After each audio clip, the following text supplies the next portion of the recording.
Hey everybody, it's the new episode of Chronturbo. I'll keep this short and sweet. We've got 16 games from the first quarter of 1989. The astute among you will notice a few minor aesthetic changes going on this episode. You will continue to see other small changes in Chrontendo and the other series in the near future. Also, note that about half the games this episode are from publishers new to the PC Engine, so third-party support is emerging in a big way for the console.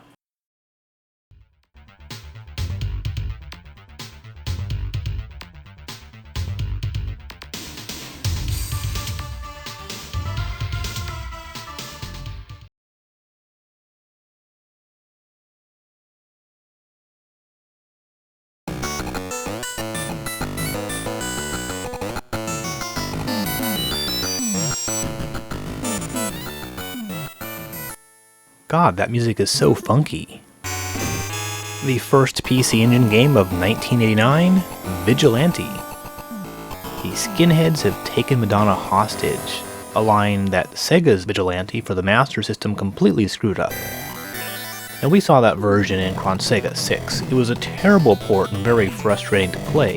The PC Engine version, on the other hand, is pretty darn faithful to the arcade original, though some of the shops get the tops of their signs cut off. Here's the original arcade game from 1988.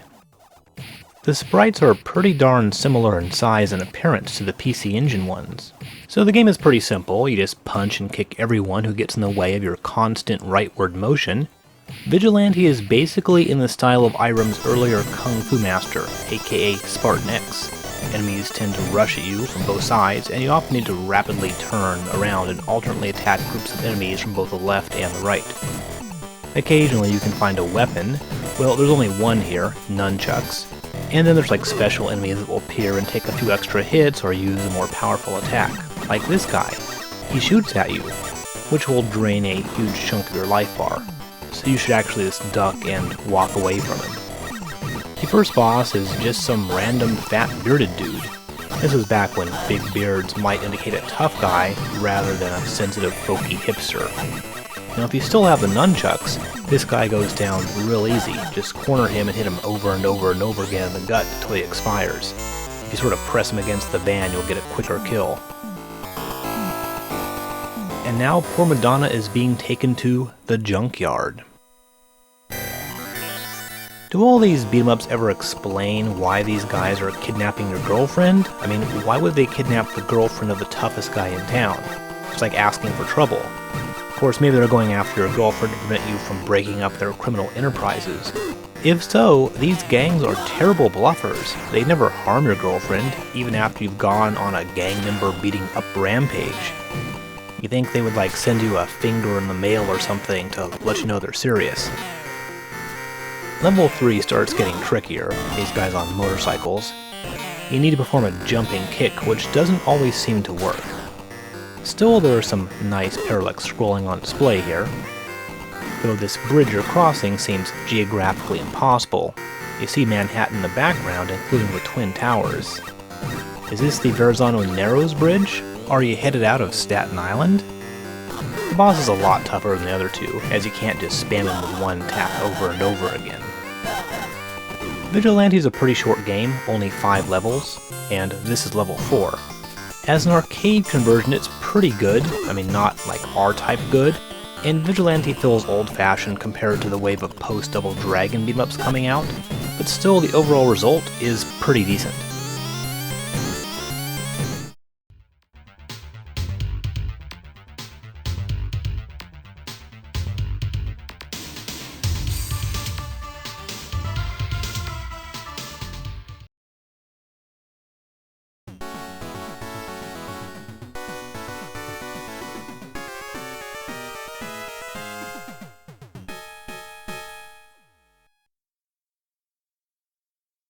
Much better than Vigilante is the second game from 1989. And this nice little title sequence both sets up the story, well, what story there actually is, and also manages to keep the final boss's appearance a secret. Now, I wasn't exactly too excited about the idea of a SonSon II, considering the first game was pretty subpar. It was originally an arcade game in 1984, It was Capcom's attempt to create a ground-based horizontal shoot-'em-up.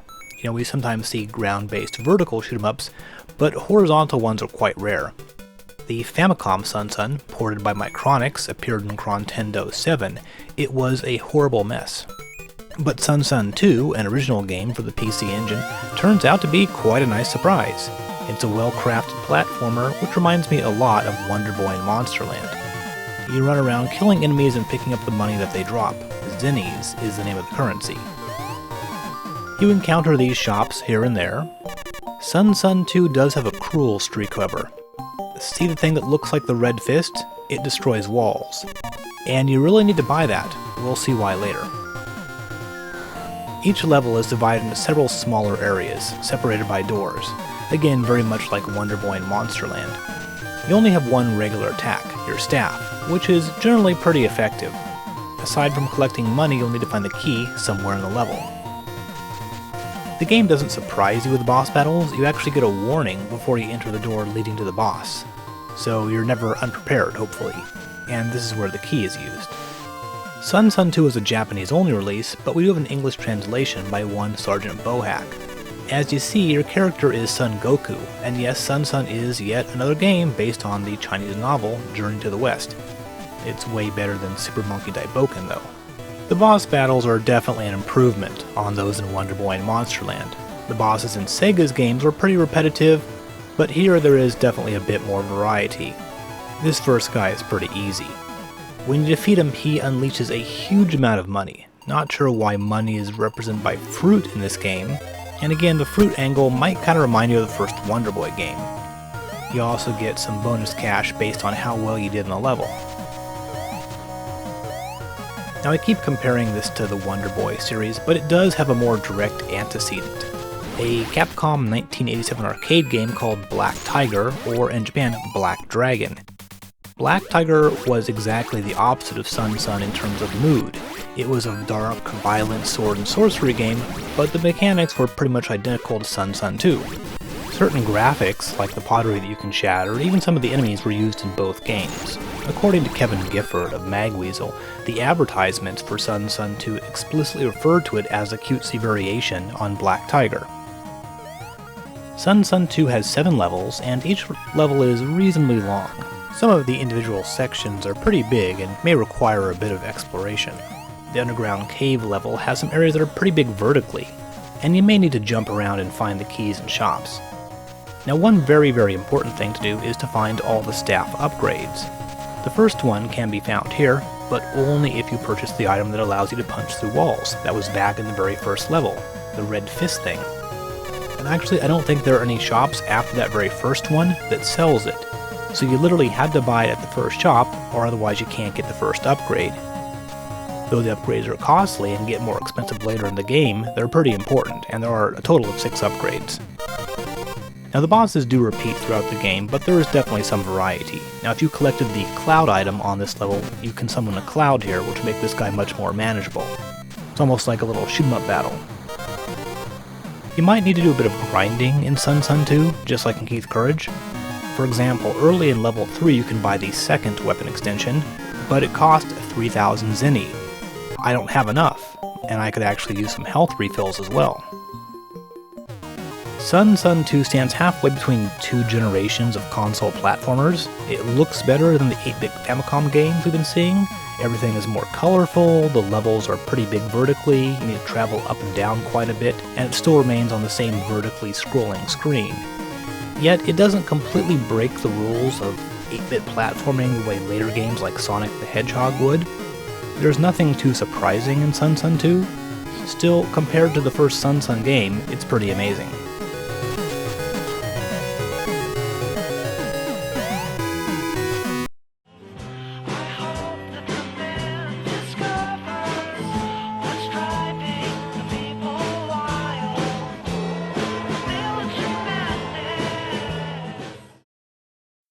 Alright, February is here, and here's the game we've been waiting for.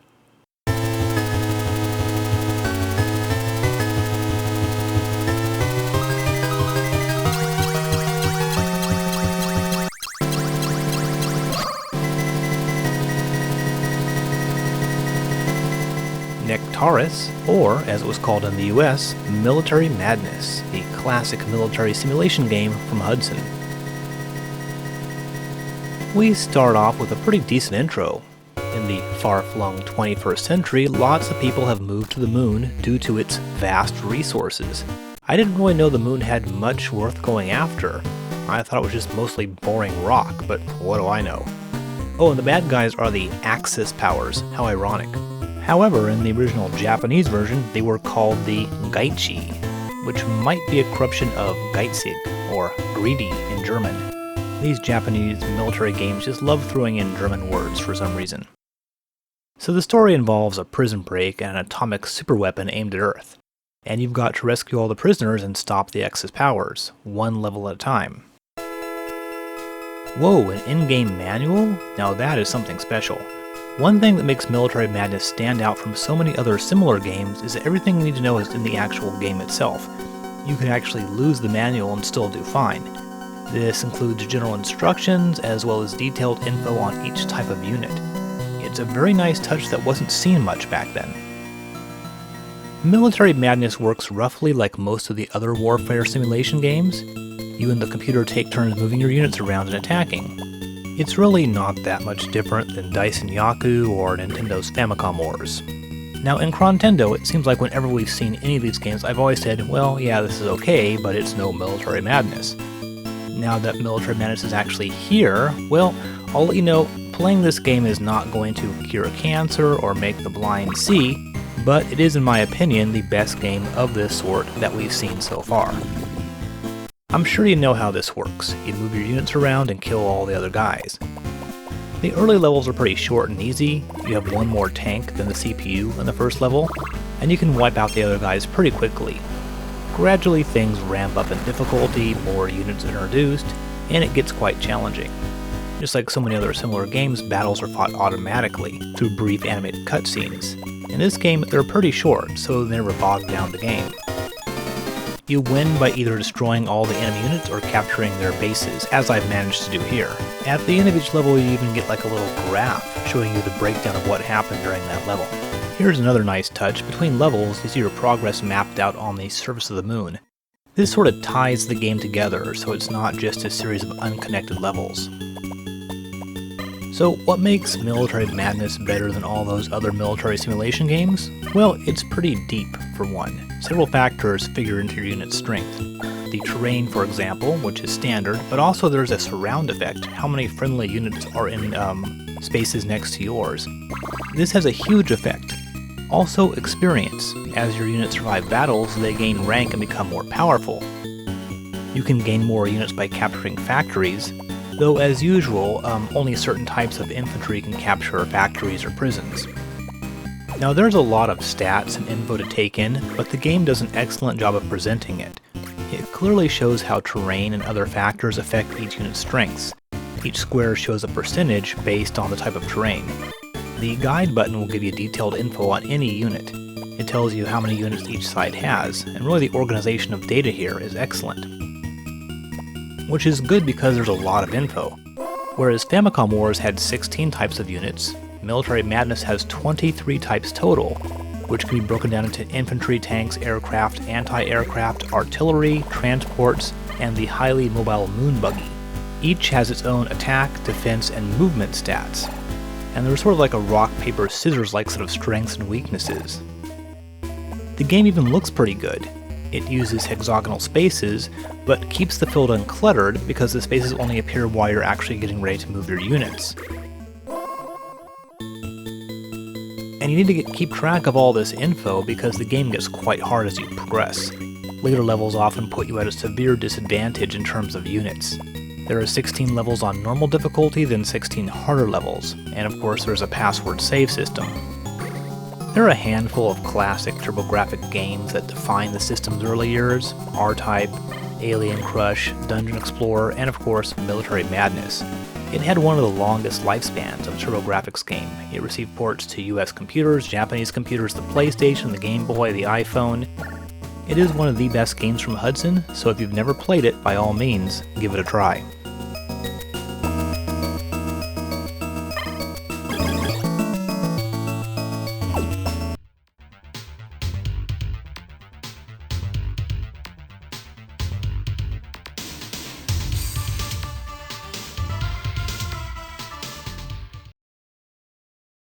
Moto Rotor is the second game from NCS.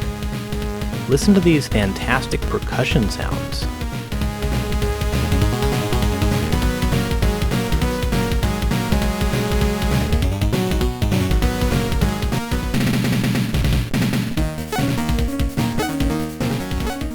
NCS apparently developed some sort of really cool drum synthesizer in order to make these sounds. So you'll see some of their games have these really cool drum sounds using the soundtrack. The PC Engine sound chips were capable of making some really cool stuff if you knew what you were doing, and apparently NCS knew what they were doing. Moto Rotor is a top-down racing game similar to the sort of games we've been seeing on the Famicom. The only big difference, of course, is that this one uses the PC Engine multi-tap, so 5 people could play at once. It is sort of like the great granddaddy of the Mario Kart type games. It's also one of those racing games where you win money after each race and use the dough to improve your car. Nowadays most racing games work like this, but it was a somewhat fresh idea at the time. In the late 80s there were like a lot of console racing games that started adding in this feature. Aside from the normal upgrades, tires, engines, brakes, etc., there are a couple important things here. The handle section allows you to choose the control scheme, whether controls work from the driver's perspective, like left on the D-pad is like turning the steering wheel left, or from the perspective of the screen. That is, up turns the vehicle upward, down towards the bottom of the screen, regardless of which direction your vehicle is facing. Also, the gas tank is very useful. I will show you why later. They also have these various weapons you can buy, but they tend to be very expensive and have limited use, at least in the single-person game. They are good for some anarchic fun when playing against other people. Once out on the road, you'll notice the camera has a pretty tight close-up of the screen. So close that if you're in the lead, turns and obstacles can certainly take you by surprise. Also, Moto Rotor has a really insane rubber banding system to keep all vehicles on the screen at once. A vehicle that's in danger of slipping off the edge of the screen gets forcibly dragged forward, and this consumes gas. While playing against the CPU, you start off with a bad car, so this happens a lot. If you run out of gas, you lose, unless you use the gas tank before the gas gauge goes empty. That's why the gas tank is so important. After you finish, you get a cash prize based on your position, and then you buy better parts and go on to the next level.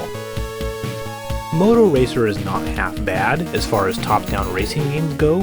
We have another racing game later today, and Moto Rotor is much better than that one. The outcome of the race is always in question because of the rubber banding. It's entirely possible to be in last place for the entire game, and then right before the finish line you suddenly get dragged forward and end up finishing second or something like that. It's happened to me. There are a few other race courses here, which are somewhat hidden.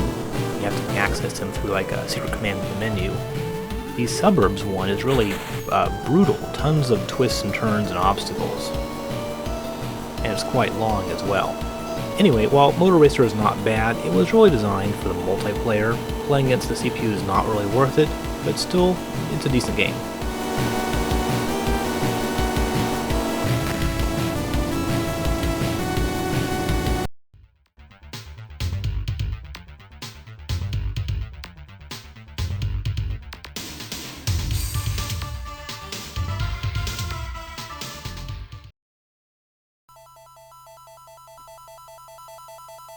Uh-oh, wacky Japanese game alert. There's an MC Escher thing going on here. From the mysterious publisher Face, we have Hanii in the Sky, or Hanii Inza Tsukai, as it's sometimes called. And what's going on here is the god Izanagi, or Izanaki, is sending a Hanawa figure to rescue the goddess Izanami. The rescue operation is performed via standard vertical shooting action.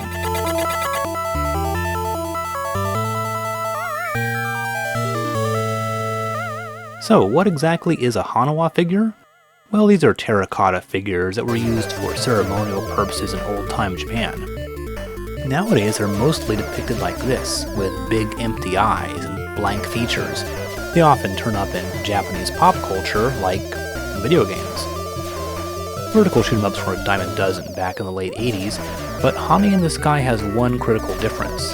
One button shoots and the other rotates your gun. This is one of the first waves of enemies where you need to attack from a different direction, serving as sort of the training grounds for the rotating gun. Later enemies include bloody ghosts of some sort. Now please note that I'm using the Turbo feature.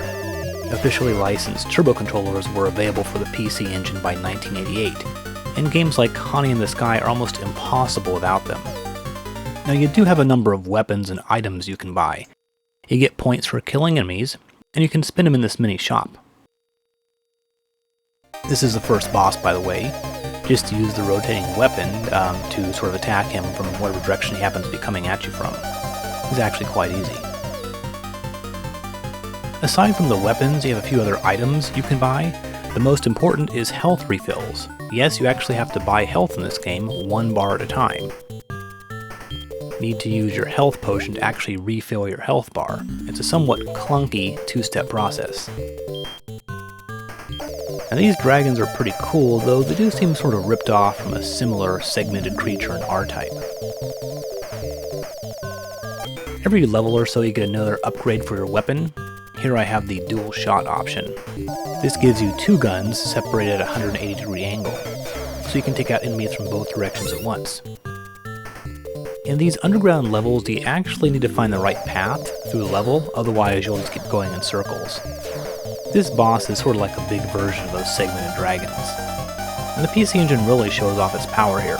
This is a huge multi-sprite boss moving around the screen in all directions. It's the kind of thing you would see in arcade games of the era, but not on the Famicom. The PC Engine is of course known for having a lot of shoot-'em-ups. We've already seen R-Type, Fantasy Zone, Dragon Spirit, and Galaga 88, I guess. But this is the first all-original shoot-'em-up for the system. We actually have a few more shooters later this episode. Hanii in the Sky is not the best shooter we've ever seen, but it has nice music, some cool-looking bosses, and an unusual weapon scheme. So it's actually pretty good, and as a lesser-known game from an obscure publisher, it's a pleasant surprise. Now Face would later release a sequel of a sort, Hanii in the Road, which is for some reason sort of like the original SonSon game, but it's actually going to be quite a while before we see that one.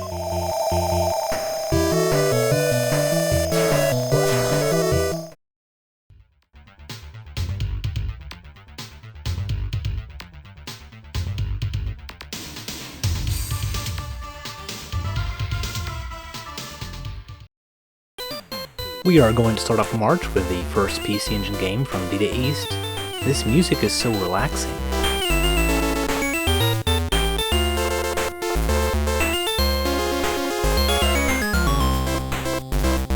Such a mellow groove. Alright, so Winning Shot is the first golf game for the PC Engine. Amazing, isn't it? The console's been on the market for 1.5 years, and we are just now getting the first golf game. Well, once Golf Mania hits the console, it doesn't let go, so expect some more soon. Way too soon. The PC Engine was one of the first consoles to sort of focus on multiplayer support. Now, Winning Shot is for up to 4 players, but it's not really as multiplayer specific as Moto Rotor. But since you could plug in a bunch of controllers at once, with the multi-tap, why not do it? You choose among the various golfers, each one with their own stats. In this sense, it resembles the Jumbo Ozaki golf game for the Famicom that we saw quite some time ago. It's a reasonably pleasant-looking game. You can take a look at the course before starting. The trees have more detail than in most Famicom games, and there are a few different shades of green. We've seen tons of golf games during Chrontendo, each more boring than the last, and almost all of them using the exact same basic mechanism to swing your club. Winning Shot actually simplifies the standard 3-button press method down to 2-button presses. Hit the button once to start the meter, and then again to stop it. In most cases, it's actually best to try to press the button a second time when the line is right near the very top. Alright, so this here is really annoying, trying to get out from behind a tree, because you always tend to hit the tree even when your ball is clearly a safe distance away. Also, unlike most golf games, it's difficult to hit the ball too hard. Even for short distances, you want to power up the meter really high. I tend to not hit the ball hard enough more often than I hit it too hard. Even when putting, in most golf games it's really easy to overshoot when putting, but here it's really easy to undershoot. The courses seem pretty decent, with lots of water and sand hazard. Despite these levels looking difficult, most of the time having the ball pointed in the right direction and giving a solid whack will actually leave you in a pretty good location. So winning shot does seem a little easier than many of the other golf games we've played.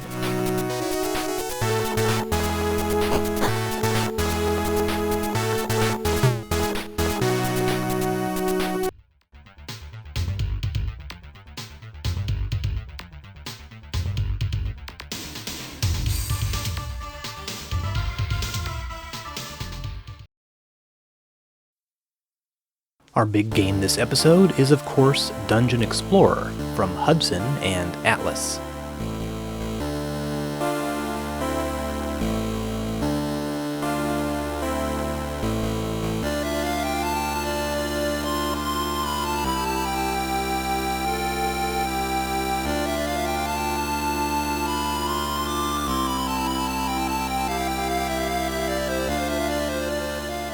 We get a relatively detailed plot description here. The weird thing is, despite on the surface being a typical sword and sorcery type setting, Dungeon Explorer has aliens. Not that you would know that from just playing the game. The plot's MacGuffin is something called an aura stone. You need to retrieve the stone, which is done by venturing into various dungeons, castles, and towers. Sadly, the prologue is text only, but then we have this impressive panoramic view of the game world, which features 5-layer parallax scrolling. Now, people often state that the PC Engine didn't support parallax scrolling, which is true. There was not any built-in hardware support for manipulating multiple layers. But programmers, of course, could still produce this kind of scrolling via software programming, just like was sometimes done on the Famicom. Dungeon Explorer is a game that focuses primarily on multiplayer, up to 5 players at once. You can choose from several different classes or races: fighter, thief, warlock, witch, bard, bishop, elf, and gnome, with a K. I think I'll choose the boring, generic fighter character. So imagine that you've never played Dungeon Explorer and you're wondering, what kind of game is it? Well, the inspiration is clearly Atari's arcade hit Gauntlet. Basically, you take a handful of Gauntlet and a handful of RPG and smash them together, and you've got Dungeon Explorer. You have the typical RPG village, along with a castle. The first thing you do is talk to the king. You always have to talk to the king in these things. And he sets you on a wild goose chase for the Aura Stone, and has you running all over the kingdom. Now, while there are various houses you can step into, and NPCs you can talk to, there are not standard RPG elements like shops, inns, money, or items to buy. These RPG elements that do exist are added in very lightly. Now, once you enter a dungeon, the game goes full Gauntlet on you. Enemies infinitely respawn out of these portals scattered around the rooms. Destroying the portals will stop the flow of enemies. This doesn't quite go to the Gauntlet extreme of having solid walls of enemies filling up half the room, but as the game progresses, it does throw overwhelming numbers of bad guys at you. Your character does have a level, as well as hit points and stats. Stats can be raised by picking up an item. There's axes that raise attack, little shoes with wings that raise speed, all the usual stuff. However, these don't permanently raise your stats. When you die, you lose all these gains. Now, you do have other ways of permanently raising your stats, but this is done through boss battles. Killing a boss grants you what appears to be a spinning CD-ROM, but is actually a crystal or something. It increases your level by 1, as well as your maximum hit points, and depending on what color it is when you grab it, it will raise one specific stat. Now, your stats can affect your options while exploring. My speed is too low because I died not that long ago, so I can't overcome the gust of wind that's blowing down the corridor. I need to go around and take the longer, more dangerous path, which requires walking by all these flamethrowers. I hate these things. So as a game aimed for 4 or 5 person multiplayer, the single player variety is hard. It's possible, but it takes way more dedication than I have, so in order to see the game's ending, and there's actually 2 endings, I've activated a cheat mode using a special password. One thing about Dungeon Explorer is that it does have a pretty great sense of design. There are a lot of weird monsters, things like the jets of flames look really great, there's a bit of variety in the dungeons, The overall game is pretty repetitive. I mean, it's mostly just enter the dungeon, kill the boss, which unlocks a new area, and then proceed to the next dungeon. There are a few mini-quests thrown in here, like rescuing a princess, which is what we're doing now. Once this is done, she gives you a password, which unlocks a special mode that allows you to play as the princess. This is a really cool touch, and you can also play as a hermit character that you encounter midway through the game. As I mentioned, Dungeon Explorer was developed by Atlus, and it's probably about the first good Atlus game to reach us in the US. In Chrontendo, we've seen all those cruddy games Atlus handled for LJN, and of course there was also Quirk for the Game Boy. But with Dungeon Explorer, the whole thing is just dripping with atmosphere and great music.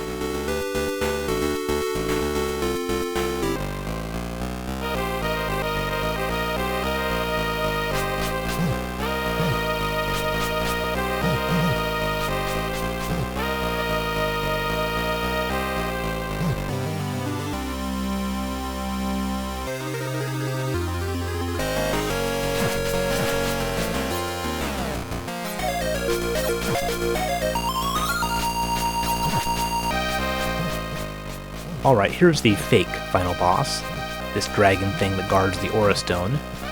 After defeating him, you'll exit this fiery corridor and see the Aura Stone itself. As you carry it back to the castle to give it to the king, you'll probably think, that was too easy. And sure enough, the king starts acting like a major asshole, then... oh, it's Natus, King Satan. Not sure why he calls himself Natus. He's not going to fool anyone if he follows that up by referring to himself as King Satan.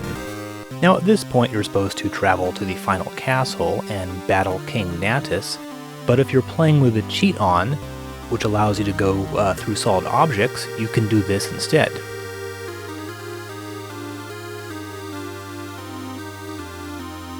A truly awesome ending. Apparently the rules of succession in this kingdom state that the first guy to sit on the throne becomes the king. This is actually the bad ending.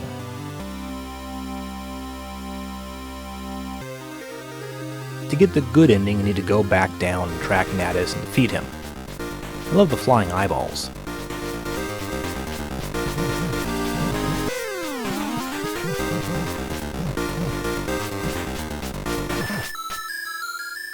So I guess that Aura Stone wasn't so hot after all, and I still killed the guy by stabbing him to death. Didn't make him all powerful or anything. And I'm still confused. Were the kingdom's problems caused by the devil or the aliens mentioned in the prologue? Or are they somehow connected? Anyway, now the Royal King appears, the game ends, and you get some silly credits. Overall, Dungeon Explorer is a pretty solid game. Now there were some sequels. A second game came out for the Turbografx, which got a Super Famicom port under the absurd name of Crystal Beans. There was a Sega CD game, and much later Hudson released some name-only sequels on modern handheld consoles. But really, the original is the one that everyone remembers, and just like Military Madness, it's one of the core titles on the Turbografx 16.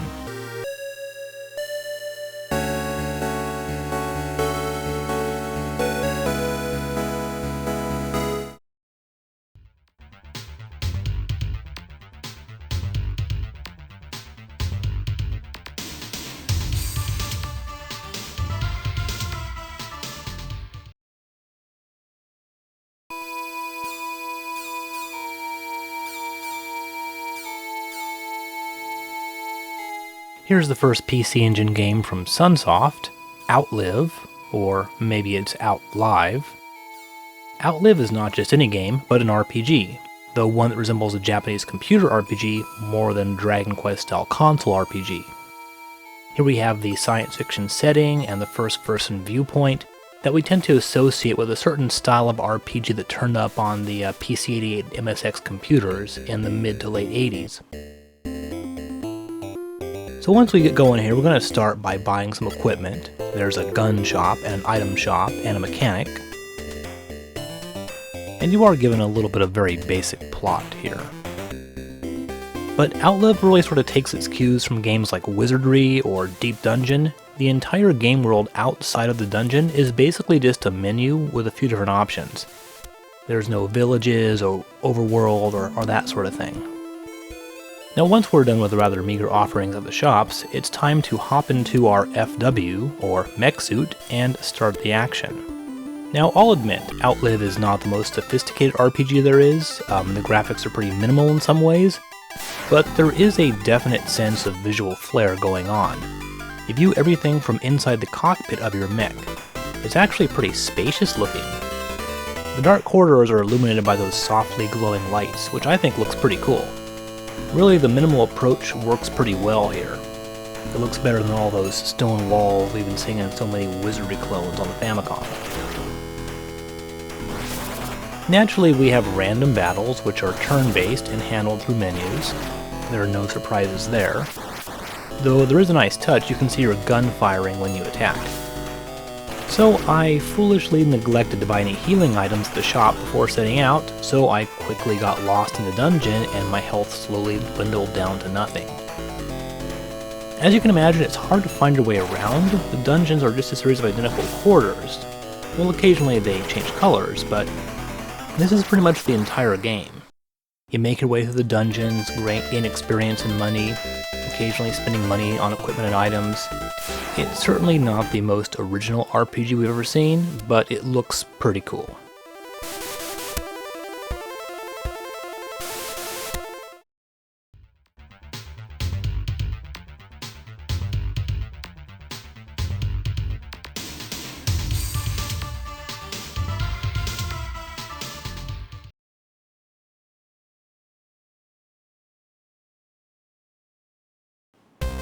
Oh lord, it's another awesome soundtrack with that pounding percussion, courtesy of NCS.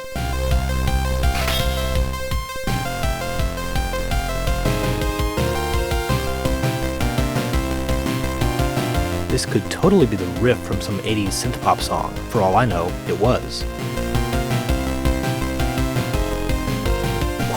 Kaizou Chounin Shubibinman, our second NCS game today, who actually published these games under the trade name of Messiah. You will almost always see the Messiah logo in the beginning. You choose your character here. I think they are both the same in terms of attributes, though they have slightly different sword attacks. The guy slashes upwards and the girl slashes downwards. Now, Shubibinman sure sounds like a character from an anime or one of those live-action tokusatsu TV shows, but this is an original property, though one that's supposed to have like a TV superhero feel to it. The story should be familiar. Aliens invade Earth, a couple of kids in high-tech armor set out to defeat them. Sounds sort of like Keith Courage, and it plays just about as well as Keith Courage does. Shubibinman is a very basic Famicom-style platformer with two distinctive qualities. When you jump on the many floating platforms in this game, they tend to do weird, unpredictable things. And two, it has some of the most creative hit detection in any video game ever. What you do is you cruise around town killing bad guys and picking up the huge gold bars they drop. Seriously, these aliens are loaded down with gold. At the end of each relatively short level, you fight a rather lame boss. The boss doesn't drop any gold or give you any sort of direct rewards. You don't even get a health refill, you have to buy those. And how come after picking up those big-ass bars of gold, I only have like 100 yen to my name? Something is not right here. Levels alternate between the park scenes, city scenes, and some sort of sewer scene. Now check this out. This is what I mean by creative hit detection. It'll probably take a while to get used to the game's controls. Your character has a certain amount of weight and momentum, and the ground tends to be a little slippery. So when you start moving, you sort of get like that Scooby-Doo effect where your legs are working but you aren't moving very much. The bottom line is the controls feel a little weird, and jumping onto the crazy platforms will give you a headache at first. Especially if you fall into the stuff at the bottom of the sewers. What is that? Lava? Raw sewage? Whatever it is touching it causes you to fly upwards towards the ceiling. If you hit a flying enemy on the way, you might get bounced back into the lava, etc. It's just disconcerting the way that in this game everything moves so slowly, except when you touch the lava, then suddenly blam, you shoot out like a rocket. Overall, it's pretty repetitive. You face these dragon bosses over and over again. And speaking of weird hit detection, I mean, well, you guys watching the 30 frames per second version might not be able to see this, but the boss flashes when you hit him. And yet I'm hitting him despite being halfway across the room sometimes. As we see on the map, there are multiple paths to the boss's lair. You can get there in 4 steps, but you often get special rewards for completing certain stages, like money and healing items. You can use the cash that you obtain by killing monsters to buy upgrades, so it might be worth your time to play as many stages as possible. Here I have a better weapon. You can tell because the blade is now red. Overall, Shubibinman is not a very exciting game. It's very repetitive, especially the bosses. Aside from the great music, it doesn't really take advantage of the PC Engine's hardware. It looks really very much like a Famicom game, except with brighter colors. Like, look how small your sprite is, for example. The final boss of each area is more impressive, as we'll see in a moment, but overall it's just a bit lame. Now, for some reason it would warrant a few sequels, and the next game in the series somehow got a US release under the name Shockman. I guess we'll be stuck seeing that in a future Chronturbo.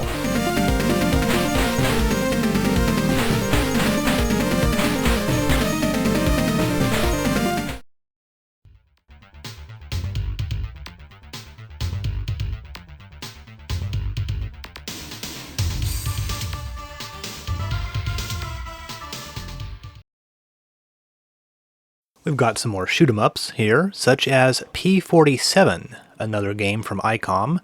It's never a good sign when a game has a completely silent title screen. The P-47 Thunderbolt was a World War II-era jet fighter that was used a lot in the Pacific Theater by the United States. So just like Capcom's 1942 series, we have a Japanese game in which you play as the US.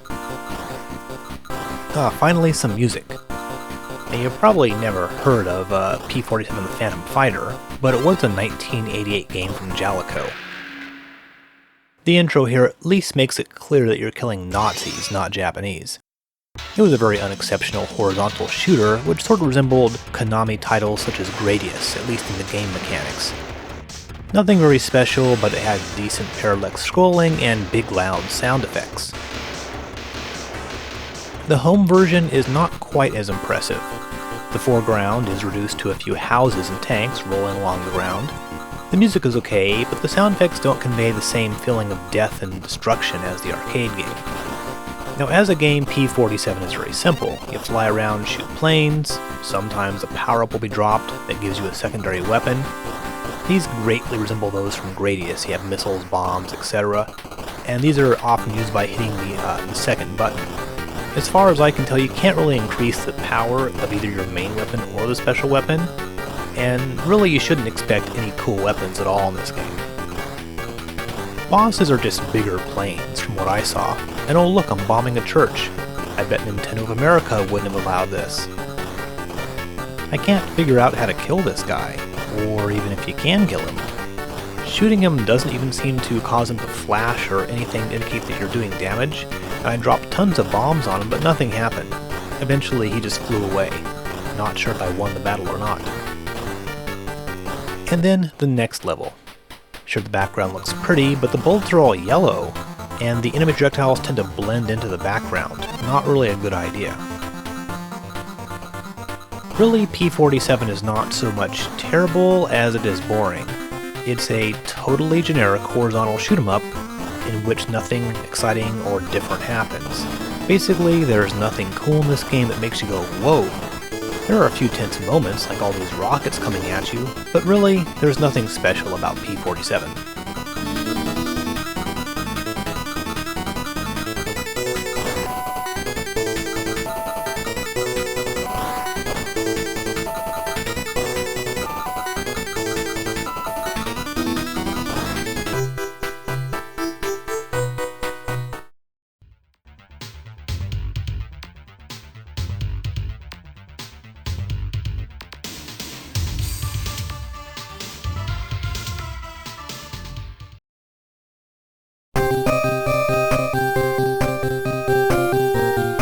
Oh man, this looks like a bummer. F1 Pilot, your King of Kings? Did Pack-In Video have any idea what that term actually means? F1 Pilot is the first PC Engine game from the video distribution company Pack-In Video, and it's not a promising start. You can choose between several different cars, though each is just represented by the same vehicle with a different color. They appear to have different stats, but I'm not sure there's actually any difference in the game performance. Make sure you study this map and memorize every twist and turn on the course. Also, you get a choice of soundtrack, either just the actual engine noise with no music, or one of the two untitled musical selections. Now here's the thing about the soundtrack. This is the engine noise version. It's pretty annoying. However, let's check out the musical soundtrack options. This also starts with just the engine noise before you start moving, and then... oh, so the engine sounds disappear. I guess the programmers couldn't get the music and sound effects to play at the same time? And playing this is actually really weird because there's absolutely no connection to the audio and what's happening in the game. When you crossed over to the side of the road, you don't hear all the squealing and stuff that indicates you're not supposed to be driving there, which is the same chirpy music just moving right along. It gives the game like a weird, detached feeling. Anyway, I'd say that F1 Pilot is about the worst game of this sort we've seen so far. I mean, aside from the sound issues.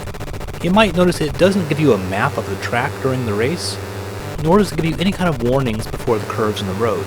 And you can't see the curves until right before you hit them. Part of this is due to the camera just being so low to the ground, and the way the perspective is handled. Maybe this is intended to be a form of realism, just like real F1 drivers need to memorize every twist and turn through practice, but it's not really a lot of fun to play. Now the various tracks' backgrounds look okay, but nothing is really too exciting. This is England here, and this is Italy. And then you have those two huge rectangle side view mirrors that look really stupid. And also, despite there being different types of cars, they all have the exact same top speed of 329 kilometers per hour, which makes me think that all the cars are functionally identical. Even the name is stupid, F1 Pilot? Since when does one pilot a car? Yeah, there was a Japanese jet fighter called the F1. When you first see the game title, you assume this is a flying game, not a driving game. Throughout the course of the PC Engine's lifespan, we'll see plenty of racing games, but I would be surprised if there were many that were worse than this one.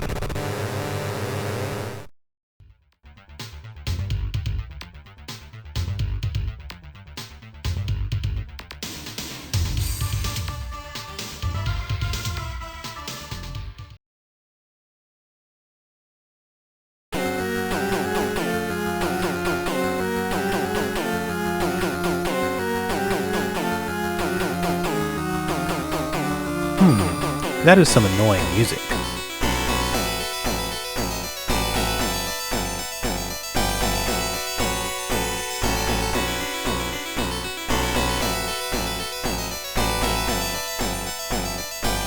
Alright, from Victor Interactive Software we have Shio Sensen, aka War of the Dead. Though the title screen actually says War of the Dead in English, so that's what we'll call it. And this is going to be a tough one. The box art makes the game look super cool, but War of the Dead is a game that is brutally archaic at times.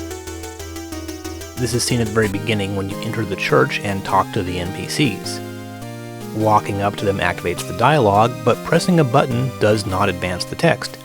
Instead, it closes the dialogue window, and you need to take a small step back, then walk up to them again to get the next line of text, and keep repeating. This is just about the craziest way of advancing dialogue ever. And hey, you like password save systems, right? Check this baby out. The passwords are 54 characters long. 54! War of the Dead's roots lie in Japanese computers. The first version appeared in 1987 on the MSX2 and was developed by a company called Fun Factory. Pretty spooky intro. It was a slow-moving top-down adventure game with irritating action sequences thrown in. According to Hardcore Gaming 101, it was so buggy that it's literally impossible to finish it without using a cheat. Later, War of the Dead received a port to the PC-88, including this all-new intro, and a number of gameplay changes were added as well.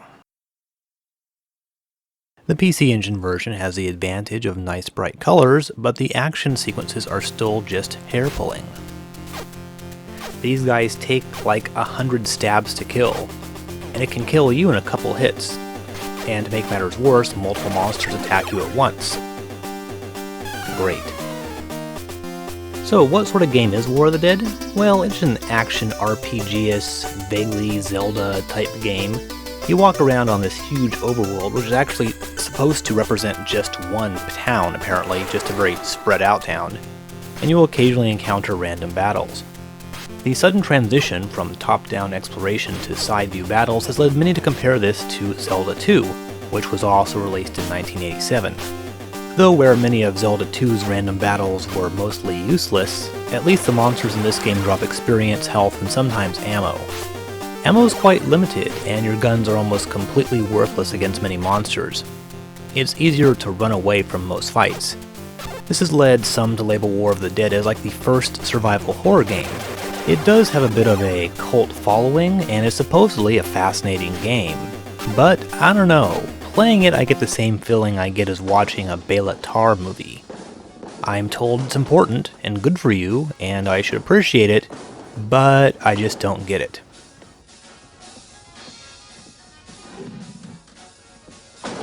It's like eating a huge plate of boiled spinach. The primary objective, at least at first, is to bring back survivors to the church. These are found in various buildings scattered around the world, or rather, the town. Schools, hospitals, and that sort of thing. Naturally, all of this has to be done in a very particular order. You have to trip the various triggers before anyone will agree to leave with you. Like this guy. Damn it man, I'm trying to rescue you from monsters, why won't you come with me? Probably the action sequences are what sort of kills the game for me. I mean, the gun is even more worthless than the knife. I would probably use up all my bullets trying to kill this one guy. Now supposedly once you gain a couple levels, the game gets better, so only the first couple hours are painful. And I still wonder why your character has brown hair on the box art, but green hair in-game. Anyway, this is probably just for hardcore fans of forgotten Japanese computer games. Everyone else better stick to Dungeon Explorer.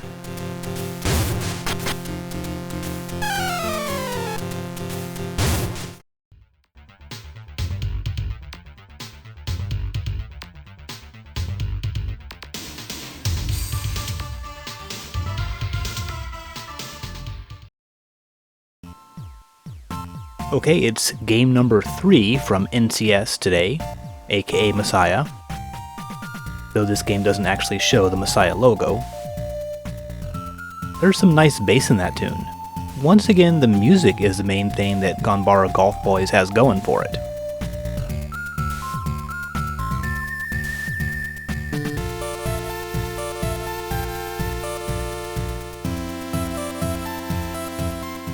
Winning Shot sort of messed around with the standard golf game mechanics, and so does Ganbare Golf Boys, which would be good if only Ganbare Golf Boys weren't so damn boring, even for a golf game. Now, this is going to confuse you the first time you try to play, because it looks like the typical 3-button press system, but then... What? It didn't even reach the fairway? Barely moved at all, and my timing was almost perfect. If your timing is not perfect, the ball will probably only go about 20 feet. So here's the deal. Before swinging the club, use the D-pad to move that red dot further along the arc, all the way to the end. Now it'll get a halfway decent distance. Though the stupid game resets it for every single swing. Until you reach the green, you'll probably need to move back that red dot all the way every single time. You also have to adjust the crosshairs each time you take a shot. You know, a lot of golf games would automatically start by pointing them out in the right direction for each shot. So Ganbare Golf Boys is not only boring, but it makes you do a lot of extra work. Other than its weird swing mechanics, there's really nothing about this game that makes it stand out. So if you saw a winning shot and thought, ooh, that looks good, but I want an even crappier golf game, then this is the one for you.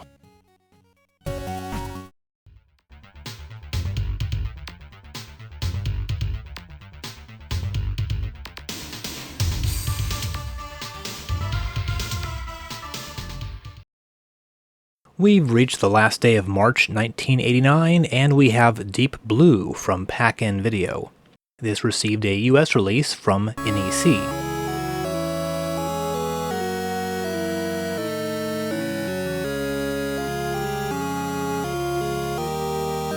That's some appropriately moody music, sort of a keyboard dirge.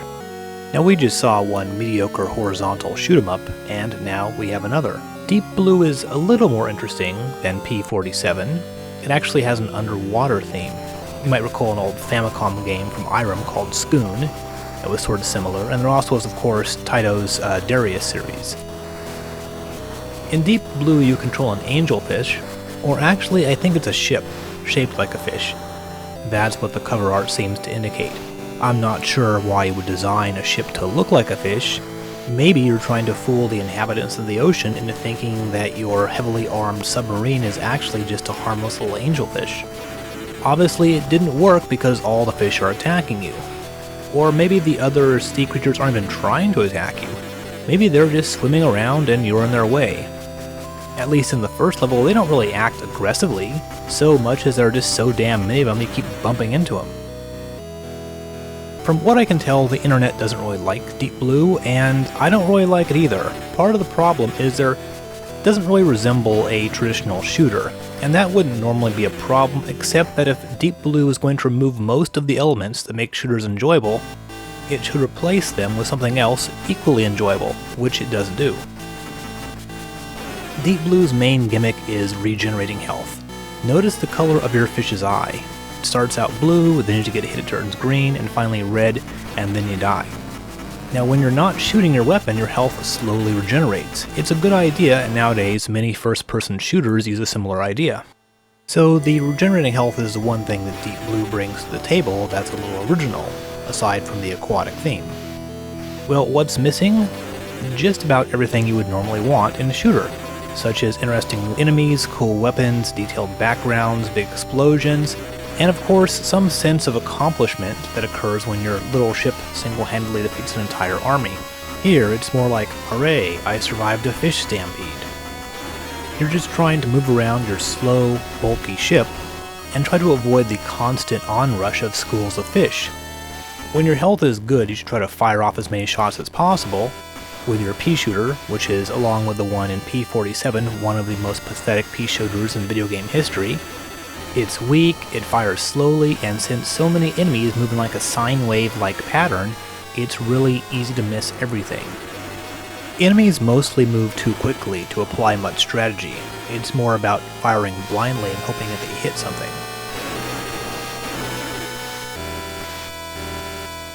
Though memorizing enemies' patterns is very useful, you will inevitably get overpowered and take some damage, which means you have to stop shooting and try to regain some health. Quite frankly, the best tactic seems to sort of lay in wait in the corner, shooting constantly. This will help you to avoid most, if not all, enemies. All of this makes Deep Blue just pretty boring. There's just wave after wave of fish swimming at you, incessantly with virtually no variety. It's a shame because I like the idea of an underwater shoot 'em up, but unfortunately after playing Deep Blue for about 5-10 minutes, it starts to feel like a real chore.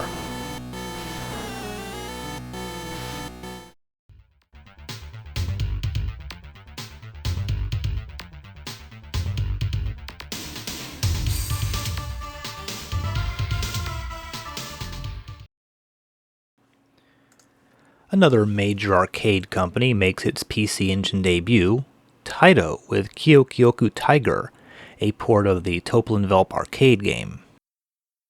As was the fashion at this time, this is a military-themed shoot-'em-up.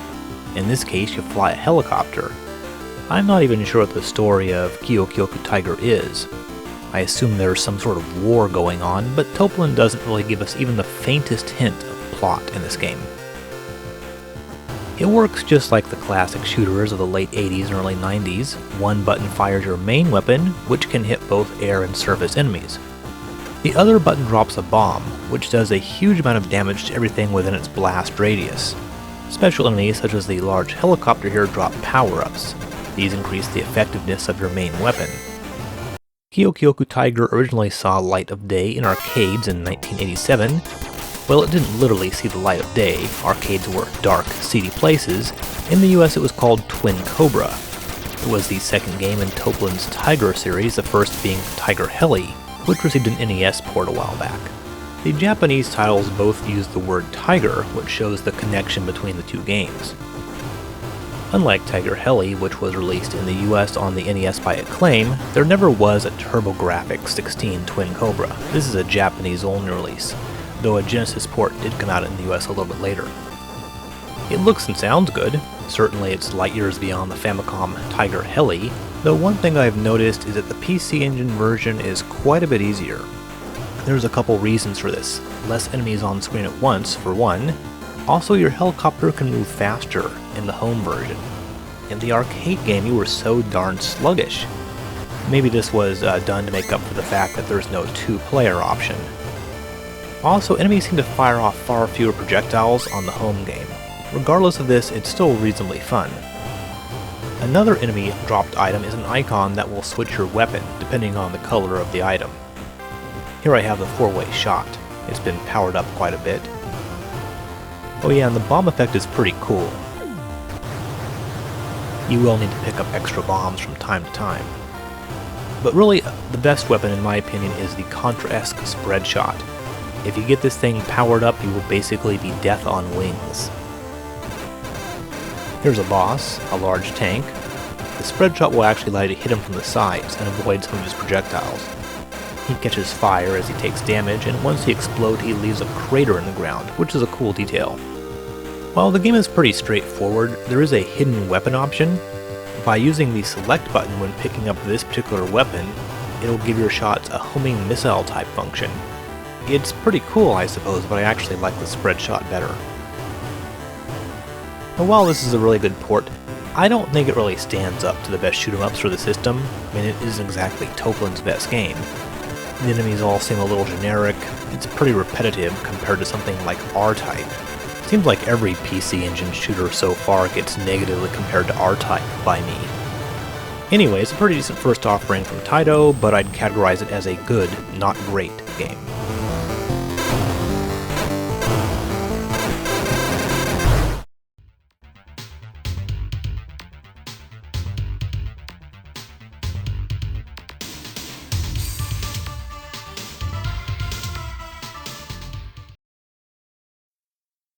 Alright, we have one last game here in March, and it's our only CD-ROM game, Space Adventure Cobra, Kokuryuuou no Densetsu, or Space Adventure Cobra, Legend of the Black Dragon King, from Hudson, who are still the only publisher to produce CD-ROM games for the console.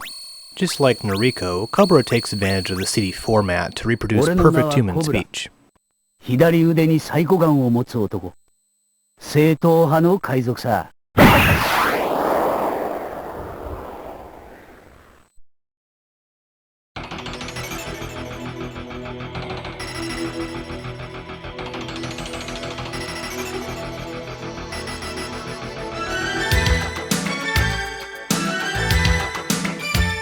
Cobra is actually sort of a landmark title in a few ways. First of all, check out this intro. In Japan, the PC Engine was marketed towards slightly older gamers, and Space Adventure Cobra is clearly aimed at those who have already reached puberty. The PC Engine and its follow-up, the PCFX, would do a lot of business with adult games. And while Cobra is not really an adult title, I'd say it's the first mainstream console video game to devote a lot of energy in detailing the female form. It's filled with lots of loving depictions of boobs and butts. Every woman is dressed in something either very revealing or at least skin tight. And there's also quite a bit of sexual innuendo in the game. This thing opens up with some ladies playing space water tennis skiing. They are later revealed to be high school sophomores, which seems sort of unlikely. Much of this was due to the game's origin. It's a manga from Buichi Terasawa, which ran from the late 70s to the mid-80s. It was, of course, turned into several animated movies and TV shows. It's about a roguish, cigar-chomping space adventurer type who is completely irresistible to women, naturally. And what's sort of weird is that the French director, Alexandre Aja, is supposedly directing a live-action version in the near future. Cobra is, of course, an adventure game, but one with very high production values. In fact, the series creator, Terasawa, was involved in the game, and it's very much like every other adventure game we've seen, though the game uses a lot of kanji, again indicating it was aimed at a somewhat older audience. You have your typical look, investigate, talk, etc. commands. Most of the dialogue is done in on-screen text, but voice acting is used from time to time, and the quality is quite high. Hudson used professional voice actors.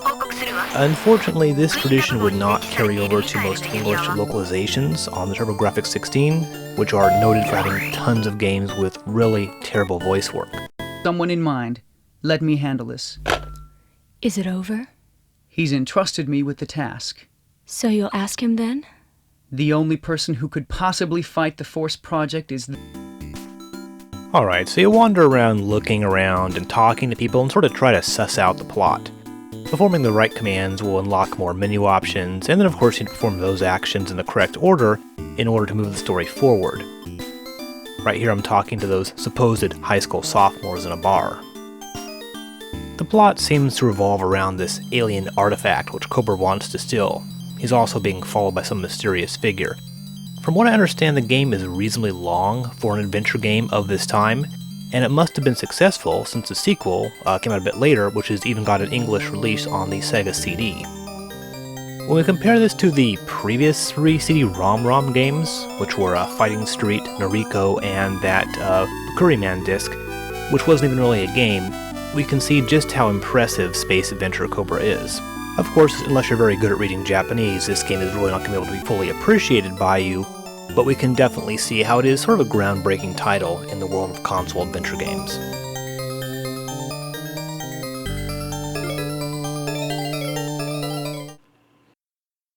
I'd like to point out a rather unfortunate trend, namely that the box art for the US Turbografx 16 is often way worse than the original PC Engine box art. By far the worst offender is Dungeon Explorer.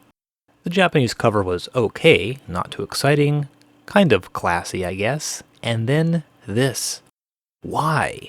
This looks like it was drawn by a 12-year-old. Who would buy a game with this cover? The sequel had much better art, thankfully. Or Vigilante. The Japanese art, so cool and to the point. It looks like an early 80s VHS cover to an old slasher movie. And the US version, boring, with no character at all. At least Moto Rotor got a better cover in the US. This makes the game look better than it really is. So anyway, what's our top game this episode? I'll say it's a tie. Dungeon Explorer and Military Madness. Take your pick. Both are standout titles for the console. And the worst game today? I'll say F1 Pilot. I mean, really, how hard is it to make a decent racing game? Apparently too hard for pack-in video. I think it was the fact that the sound effects and music don't play at the same time is what put it over the top. So next Chronturbo, we'll cover March through June 1989, including the first entries in 2 popular series, popular in Japan at least, one from Human and one from Hudson. See you then.